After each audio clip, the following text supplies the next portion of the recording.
in the sports page with the Orlando Sentinel and FM 96.9 The Game's Mike the Bulldog Bianchi. On JRR. Bulldog Sports Page brought to you by Kaufman and Lind Injury Attorneys. Jeff Kaufman will join us next hour for Law and Disorder. Still time to get your questions in if you'd like at 22526. Mike Bianchi, I guess really kind of a slow sports weekend, huh? Not much to talk about.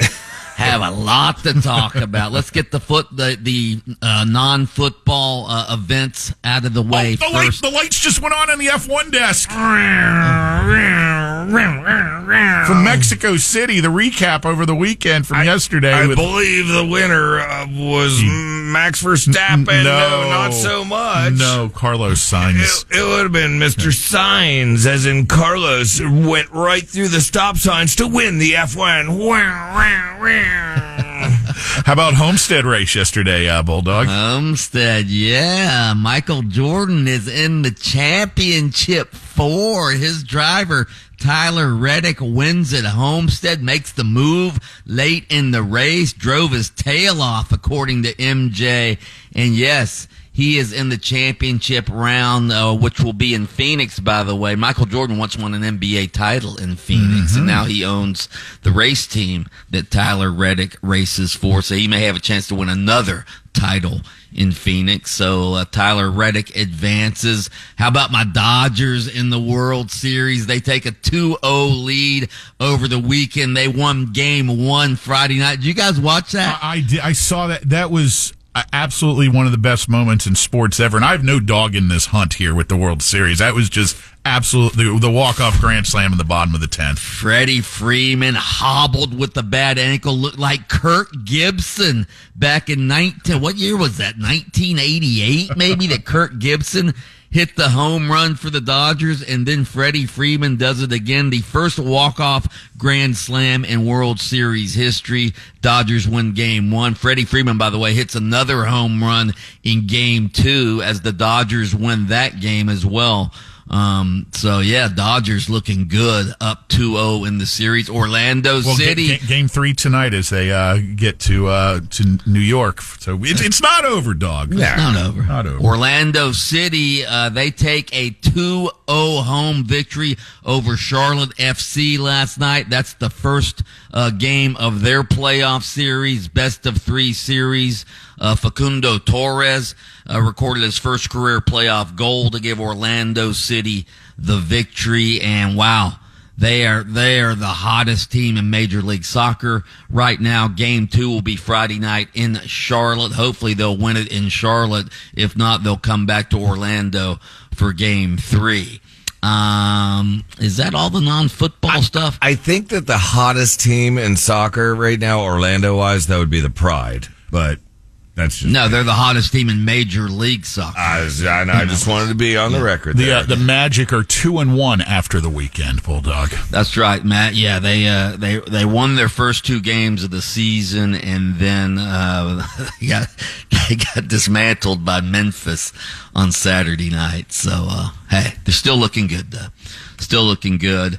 The 3 state NFL teams not looking so good yesterday. The Dolphins, even though Tua was back in the lineup after missing the last 4 games, they couldn't even beat the Arizona Cardinals yesterday. 28-27. Kyler Murray drives the Cardinals down the field at the end of the game for the game-winning field goal as time expired. I hate to say this, but here's my overreaction. Oh, no. Even with Tua, the Dolphins aren't very good. They're 9-8 in Tua's last 17 starts. Without him, they're a bad team, I'll give you that. But with him, I think they're just a mediocre team, quite frankly.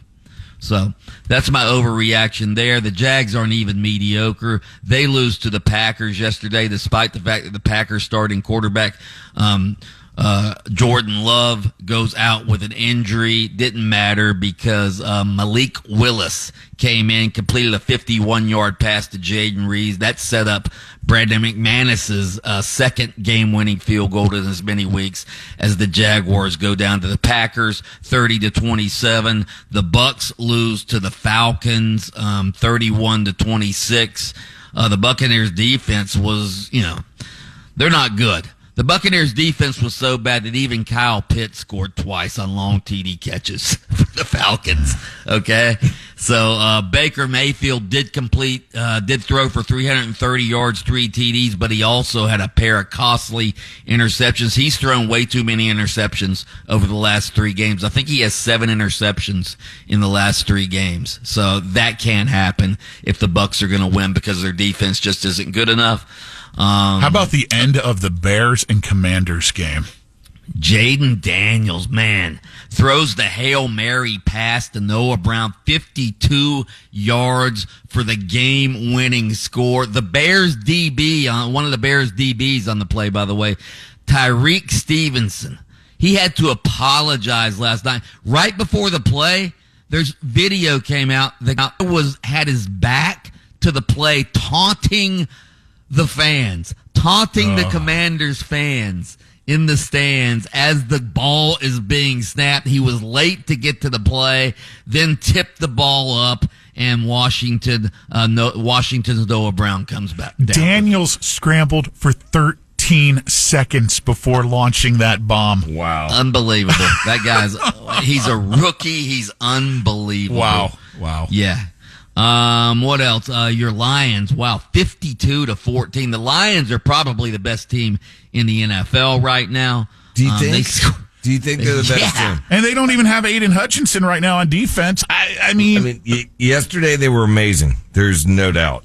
Hey, they've been amazing. I think they've won 5 in a row. They're averaging like 42 points per game in those victories. So they're really good. What about the Cowboys last night? Before you go there, can Coach Meathead get his original house back where the fans were so pissed at him for losing that he had to move? Can he have the original house back? I think he made a profit on the sale of I'm sure he turned a nice penny on that. Good. What did you say? What about the Cowboys losing again? Cowboys? I don't know what I love more, the Cowboys losing or the Yankees losing or the Lakers losing. I just can't decide. Hey, UCF got their collective asses handed to them on Saturday. Brigham, BYU. They were never in the game. And I'll tell you what, they've lost 5 in a row now. I wrote a column about this. The fans and the boosters are getting fed up with Gus. They are. This could get ugly if they continue to lose, which they might. I mean, they're having quarterback issues again. Ja'Cory Brown couldn't get it done. So yeah. But what about the Miami Hurricanes? What they did to Florida State? They didn't have the greatest game, and they still easily handled Florida State. Yeah. I was talking to a friend of mine who's a Florida State fan, and I said to him, this is. And they talked about it during the game, the unprecedented, going from being undefeated to this disaster this year. What in the world are they going to do? Because there are few good players. They're probably going to bolt for the portal that don't want to be part of any, rebuild next year. It's the same. It's the same with UCF, Florida as well. If Billy Napier gets fired, all of these teams could be rebuilding next year. Yeah. So it's going to be interesting to see. By the way, real quick, did you see what Jameis Winston did yesterday? He comes in and plays with Deshaun Watson, who's out for a year. Jameis Winston comes in and rallies the Browns to a victory over the Ravens, hits a long touchdown pass with just a few seconds left to win that game. So famous Jameis back. Oh, Mr. Crab Legs. He's ready for the crab leg. Yeah. All right, listen, obviously a lot to discuss. Mike the Bulldog Bianchi, you'll find him on adjacent to us this morning on AM 740 and FM 96.9 The Game, hosting Open Mic.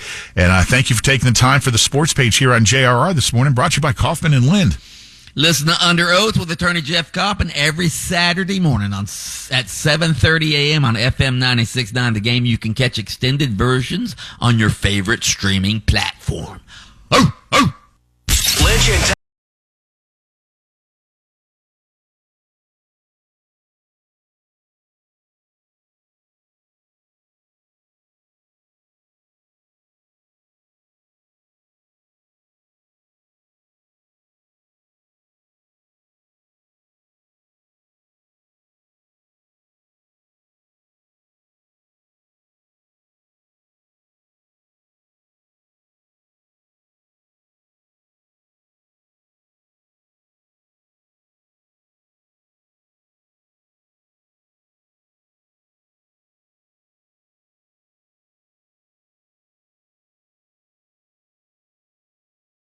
Echo are always on demand. Download their podcast daily on our free iHeartRadio app. Get it now at WJRR.com.